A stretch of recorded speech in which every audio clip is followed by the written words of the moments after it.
Hello नमस्कार दोस्तों, स्वागत है आपका हमारे इस यूट्यूब चैनल में। जैसा कि आप सभी को पता है कि फ़िलहाल पाटलिपुत्रा यूनिवर्सिटी में पार्ट 1 के रजिस्ट्रेशंस का जो है पेमेंट लिया जा रहा है। तो उस पेमेंट्स में ऐसे काफ़ी लोग हैं पेमेंट्स करने में जिनका कि पेमेंट अटक जा रहा है। तो वैसी परिस्थिति में वो समझ नहीं पा रहे हैं कि उन्हें एक्चुअल में करना क्या है, वो पेमेंट दोबारा करें और करें तो कब करें, या पुराना पेमेंट कैसे वापस आएगा, क्या क्या सावधानियाँ उन्हें बरतनी चाहिए थी।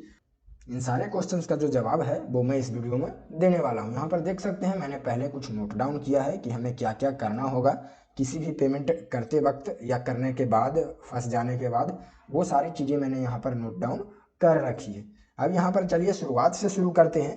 सबसे पहले तो ये है कि कोई भी पेमेंट जब आप करते हैं, मैं पाटलिपुत्रा यूनिवर्सिटी की बात नहीं कर रहा, अगर आप कोई भी पेमेंट करते हैं तो उसमें कुछ टर्म्स एंड कंडीशंस ऊपर में ही दिए रहते हैं।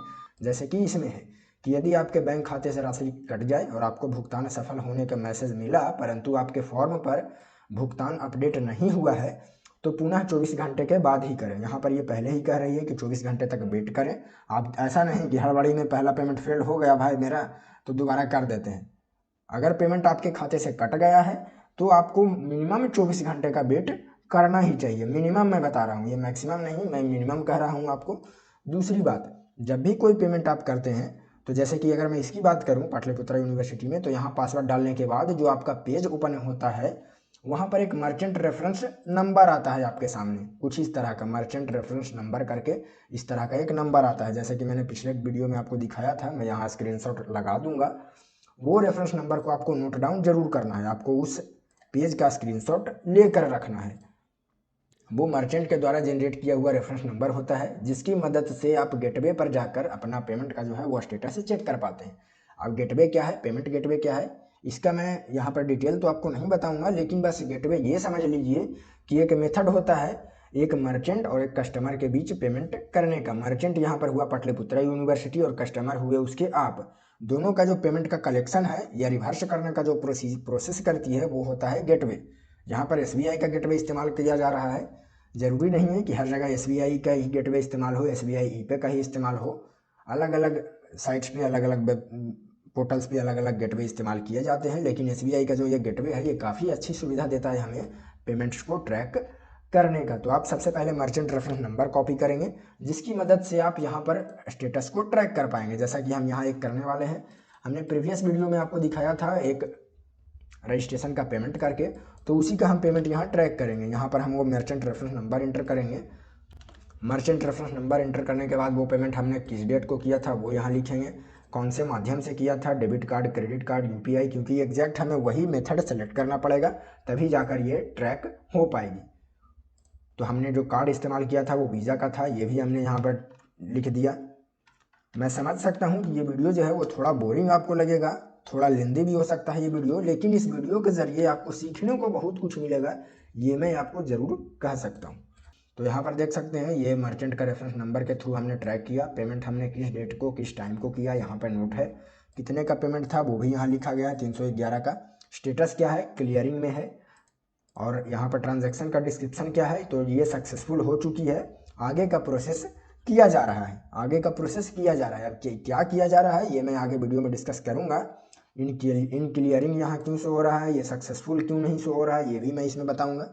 लेकिन फ़िलहाल हम चलते हैं अगले स्टेज पे कि आपको 48 आवर्स तक पहले इसमें वेट करना होगा और इसी पे आपको स्टेटस चेक करते रहना होगा।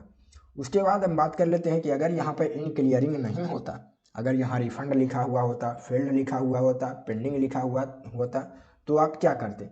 एक मैं यहाँ पर पहले से यहाँ पर सर्च कर रखा हूँ, देख सकते हैं ट्रांजैक्शन, ये भी पाटलिपुत्रा का ही है जो कि एडमिशन के समय किया गया था 22 जून 2022 को।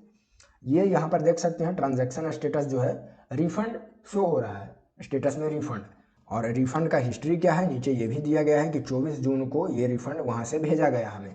रिफंड का टाइप क्या है, तो फुल रिफंड दिया गया, कोई भी हमारा अमाउंट काटा नहीं गया कि 299 रिफंड होगा या 200 होगा या कुछ भी, फुल रिफंड आया। रिफंड हमारे खाते में जो है 24 जून 2022 को 11:06 पे क्रेडिट कर दिया गया, प्रोसेस कर दिया गया। सॉरी, ये प्रोसेस नहीं किया गया बल्कि वहाँ से ये पैसा छोड़ा गया। यहाँ पर बुकिंग किया गया कि ये पैसा रिफंड जाना है और यहाँ पर ये पैसा उनके द्वारा छोड़ा गया SBI के द्वारा। तो ऐसा भी केस आपके पास आएगा, इसलिए आप डुअल पेमेंट नहीं करेंगे क्योंकि आपको SBI पे ट्रैक भी करना है। यहाँ पर ट्रैक करने के बाद जब यहाँ पर लिख दे कि हाँ आपका रिफंड यहाँ से भाई छोड़ दिया गया है, तभी आप डुअल पेमेंट करेंगे, अन्यथा आपको डुअल पेमेंट नहीं करना है। ये बात आप समझ गए कि रिफंड अगर होता तो यहाँ पर शो करता। अगर ये पैसा फिर भी रिफंड नहीं हो रहा है, मान लेते हैं कि ये पैसा यहाँ पर ना तो सक्सेसफुल शो कर रहा है, ना तो ऐसा दिखा रहा है कि क्लियरिंग में है, ना ही ये दिखा रहा है कि वो रिफंड हुआ है, 48 आवर्स भी हो गए फिर भी कोई रिस्पॉन्स यहाँ नहीं मिल पा रहा है, फेल्ड शो हो रहा है लेकिन रिफंड नहीं करा गया है, तो उस परिस्थिति में आपको करना क्या होगा। यहाँ पर देख सकते हैं मैंने नीचे लिख रखा है SBI ई-पे का आप कंप्लेन कर सकते हैं। SBI ई-पे मैं यहाँ पे इसलिए इस्तेमाल कर रहा हूँ, ये जो पाटलिपुत्र यूनिवर्सिटी जो फिलहाल में गेटवे इस्तेमाल कर रही है, हमेशा की बात मैं नहीं कर रहा हूँ, अभी जो गेटवे इस्तेमाल कर रही है वो SBI ई-पे का ही गेटवे इस्तेमाल कर रही है। हो सकता है फ्यूचर में चेंज हो जाए, क्योंकि पिछले 3 सालों से मैं एक्सपीरियंस कर रहा हूँ यूनिवर्सिटी को, हर साल ये नए गेटवे इस्तेमाल करती है अपने पेमेंट्स को कलेक्ट करने के लिए। कभी SBI का आता है, कभी रेजर पे का आता है, तो कभी कुछ आता है। जो रेगुलर फॉर्म भर रहे हैं, अगर आप में से कोई साइबर कैफ़े वाले हैं तो इस बात को आपको एक्सपीरियंस हुआ होगा कुछ। तो मैं यहाँ SBI का एज फॉर एग्जाम्पल लिए जा रहा हूँ, क्योंकि मैं ये जो वीडियो बना रहा हूँ ये सिर्फ पाटलिपुत्रा के लिए नहीं है, बल्कि कोई भी पेमेंट जब आप करते हैं तो एक गेटवे इस्तेमाल होता ही है।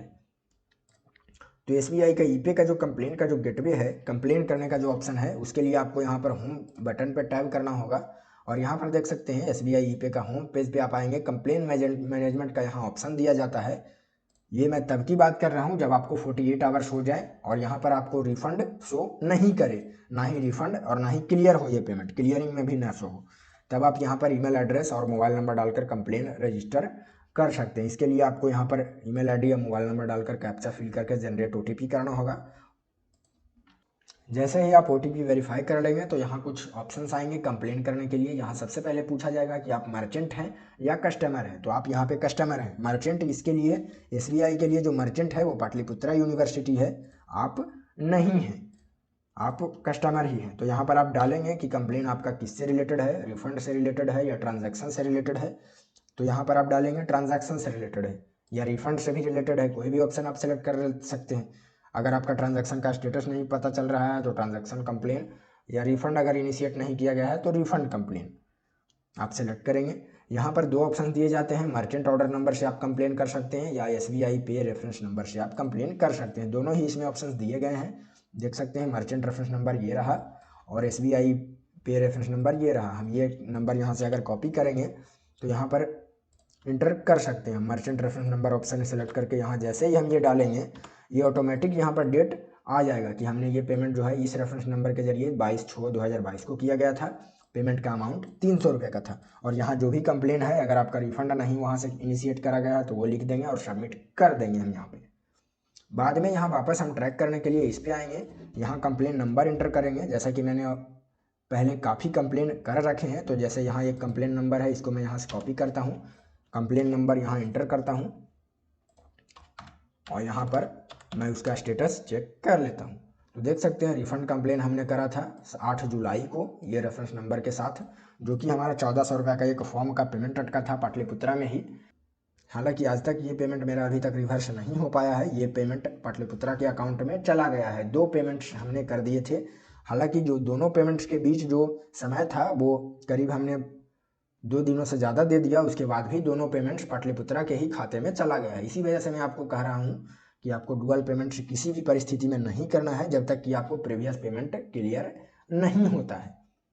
क्योंकि वो कहते हैं ना कि एक बार चोट खाने के बाद ही इंसान सीखता है, तो मैंने इस पेमेंट के ज़रिए चोट खा रखा है। लेकिन मान लेते हैं, चलिए उस समय मैंने एक गलती और की थी, जो मैं ये बता रहा हूँ कि 1400 रुपये का पेमेंट मेरा आज तक रिफंड नहीं हो पाया है। डुअल पेमेंट्स किया था मैंने, एक ये कंप्लेन है, एक कंप्लेन मैंने और रख रखा है। तो ये पेमेंट में मैं गलती क्या किया था मैंने कि डुअल पेमेंट चलो होने का तो मैंने कर दिया, लेकिन मैंने अपने बैंक में कंप्लेन दर्ज इसकी नहीं कराई, बैंक को मैंने संपर्क नहीं किया, मैंने चार्जबैक के लिए अप्लाई नहीं करा, यही मेरी गलती हुई है। अगर मैं उस समय चार्जबैक के लिए अप्लाई कर देता ना, तो मेरा पेमेंट 110% चांसेस थे कि वो पेमेंट आ जाते। प्रोसेस चाहे जो भी होता है, उसके लिए मुझे RBI जाना पड़ता, तो RBI में भी हम अपील डाल सकते थे और मेरा पेमेंट रिवर्स होता। लेकिन मेरे द्वारा ये गलती की गई कि हमने चार्जबैक के लिए किसी भी बैंक में कंप्लेन नहीं किया। 2 अलग अलग बैंकों से मैंने वो पैसा कटाया था। फर्स्ट पेमेंट मेरा दूसरा कार्ड से कटा था, दूसरा पेमेंट दूसरे कार्ड से कटा था। मैंने दोनों बैंकों से संपर्क नहीं किया कि मेरा एक पेमेंट रिवर्स चाहिए। तो यहाँ पर आपको ये ध्यान रखना है कि अगर बाई चांस आप 2 पेमेंट कर देते हैं या इसके बाद भी गेटवे में कंप्लेन करने के बाद भी आपको रिजोल्यूशन नहीं मिलता है, रिफंड का कोई जवाब नहीं आता है कि आपका पेमेंट रिफंड होगा या सक्सेस होगा, तो जाकर आप अपने बैंक में संपर्क करेंगे, चाहे आप हेल्पलाइन के माध्यम से संपर्क करें और उन्हें आप अपनी समस्या बताएंगे कि हमने फलाना तारीख को इतने रुपये का पेमेंट करा था, वो पेमेंट हमें अभी तक सक्सेस नहीं हुई है जहाँ भी हमने वो पेमेंट करा था, क्योंकि वो पाटलिपुत्रा को नहीं जानते हैं। आप ऐसा नहीं बोलेंगे उनको कि हमने पाटलिपुत्रा यूनिवर्सिटी को पेमेंट किया था, नहीं, आपको ये बोलना है कि हमने कहीं पे ये पेमेंट करा था और डेबिट कार्ड के माध्यम से करा था या यूपीआई के माध्यम से करा था, लेकिन वो अभी तक वहाँ पे सक्सेस नहीं हुआ है, तो हमें इसका चार्जबैक अप्लाई करना है। चार्जबैक उसे बोला जाता है। ऐसे परिस्थिति में होता क्या है कि आपका बैंक जो है वो उस गेटवे से संपर्क करती है, एसबीआई जो यहाँ है वो इससे संपर्क करेगी और इसे कहेगी कि भाई अगर वो पैसा अभी इस पैसे पे कंप्लेन आया है, ये पैसा जिन्होंने भी आपको दिया है उनका ये कहना है कि वो पैसा सक्सेसफुल नहीं हुआ, या तो इस पैसे को आप सक्सेस कराइए या तो इसको रिफ़ंड कराइए। तो यहाँ पर मोस्टली केसेस में होता क्या है कि गेटवे वाले उसे रिफ़ंड कर देते हैं, वहाँ से रिफ़ंड इनिशिएट करा जाता है, चाहे समय जो लगे लेकिन उन्हें रिफ़ंड करना पड़ता है। एक बार चार्जबैक आप अप्लाई कर देते हैं तो रिफ़ंड वो हो जाता है। जैसे अगर मैं कहूँ तो ये जो पेमेंट है मेरा, ये पेमेंट मेरा सक्सेसफुल हो चुका है, लेकिन अभी तक ये पेमेंट पाटलिपुत्रा के खाते में नहीं गया है, क्योंकि यहाँ पर इन क्लियरिंग लिखा हुआ था, आपने देखा यहाँ पर अभी तक ये पेमेंट जो है वो गेटवे के पास ही होता है। तो गेटवे को यह अधिकार होता है कि वो उस पेमेंट को रिवर्स कर सकते हैं। एक बार पाटलिपुत्रा यूनिवर्सिटी के खाते में डाल देंगे तो आपको ना चाहते हुए भी पाटलिपुत्रा यूनिवर्सिटी से ही संपर्क करना पड़ जाता है। और जब भी आप चार्जबैक के लिए कंप्लेन डालें बैंक में, तो आपको ये ध्यान रखना है कि उसका आप कंप्लेन नंबर ज़रूर लिख लें, या तो आपको वो मैसेज के थ्रू रिसीव होने चाहिए या आप कॉल रिकॉर्डिंग कर लें। आपके पास ये प्रूफ होना चाहिए कि आपने चार्जबैक के लिए बैंक में कंप्लेन डाल दी थी, तभी आपने डुअल पेमेंट किया है। अगर आपको दोबारा पेमेंट करना है तब की मैं बात कर रहा हूँ। हालांकि अगर आपका पेमेंट फंसता है ना, तो यहाँ पर ही ये क्लियर हो जाता है मामला। एसबीआई ई पे कंप्लेन तक जो मैंने बताया, क्लियर किया आपको कि एसबीआई ई पे में आप कंप्लेन कर देंगे तो यहाँ से ही आपको पॉजिटिव रिस्पॉन्स मिल जाता है।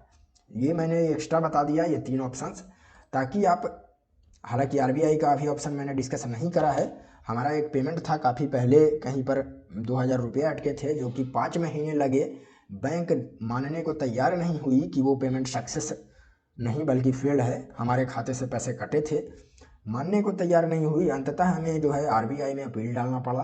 आरबीआई में कंप्लेन करने के बाद वो पेमेंट 2 दिनों में खुद मैनेजर ने कॉल करके हमें रिवर्स कराया है। हमारा नहीं बल्कि हमारे एक कस्टमर का था, और वो पेमेंट जो आधार विड्रॉल होता है उसके माध्यम से वो पेमेंट कटा था, लेकिन वो ट्रांजैक्शन सक्सेसफुल नहीं रहा था। तो उस केस में हमने आरबीआई के पास भी हमने अपील डाल रखी है, इसलिए मुझे इसका खासा एक्सपीरियंस रह चुका है इन सभी का। और जो मैं यहाँ पर कह रहा हूँ कि मेरा 1400 रुपये, काफ़ी लोग ये भी कहेंगे कि जब इतना एक्सपीरियंस था तो ये आपका 1400 रुपये अटका कैसे। तो मैं यहाँ पर ये भी बता रहा हूँ कि मेरी गलती यही रही कि हमने बैंक में चार्जबैक के लिए अप्लाई नहीं किया उस टाइम। तो मैं उम्मीद करूँगा कि आप भी ऐसी गलतियाँ नहीं करेंगे। ये ध्यान रखेंगे कि आपको पहले एसबीआई के गेटवे पे ट्रैक करना है पेमेंट्स को, उसके बाद ही कोई कदम उठाना है आगे की पेमेंट्स करने के लिए। मैं उम्मीद करता हूँ कि इस वीडियो से आपको काफ़ी कुछ सीखने को मिला होगा, जो आपके आने वाली ज़िंदगी में काफ़ी हेल्प करेगी पेमेंट से रिलेटेड समस्याओं को लेकर। अगर इसके बाद भी आपको कोई भी कन्फ्यूजन है, कोई भी समस्या है, क्यूरी है, तो आप नीचे लिख सकते हैं, या फिर मेरा यहाँ पर टेलीग्राम आईडी शो हो रहा होगा आपको। इस टेलीग्राम आईडी के माध्यम से आप मुझे संपर्क कर सकते हैं। कोई भी समस्या हो मैं आपको पर्सनली वहाँ पर हेल्प करूँगा। अगर आपको ये वीडियो पसंद आता है तो इस वीडियो को लाइक करें, हमारे चैनल को सब्सक्राइब कर दें इसी तरह से नॉलेजफुल वीडियो पाने के लिए। धन्यवाद।